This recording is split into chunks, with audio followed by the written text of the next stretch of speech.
2023 সাল থেকেই ইউক্রেনের সাথে রাশিয়ার সাথে যুদ্ধ। আস্তে আস্তে আলোচনা যুদ্ধ একটু থেমে গেছিল, আবার ইউক্রেন এমন করলো তাদের গভীর ভিতরে যে তাদের বিমানবন্দরে হামলা করলো, পুড়িয়ে দিল কাটা গায়ে নুনের ছিটা। এবার কি আর রাশিয়া ছাড়বে না। ডোনাল্ড ট্রাম্প কি বলেছে, অপমান করেছে, সেই জন্য নিজে সর্বনাশ নিজে ডেকে আনলো। এইবার তো ইউক্রেনকে একদম ধ্বংস করে দেবে, একদম ধ্বংস করে দেবে, কিছুই রাখবে না। রাশিয়া হয়েছে শক্তিশালী দেশ,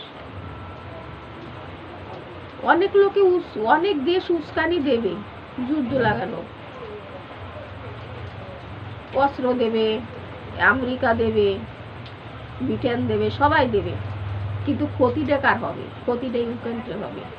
তারা অস্ত্র দিয়েই তারা খালাস, কিন্তু ক্ষতিটা কার হবে? ক্ষতিটা হবে ইউক্রেনকে।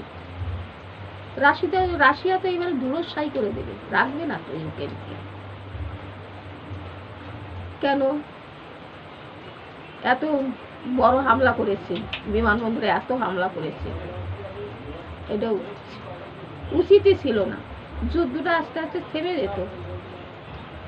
ইউক্রেনের একদম ধ্বংস করে দেবে রাশিয়া এবারে।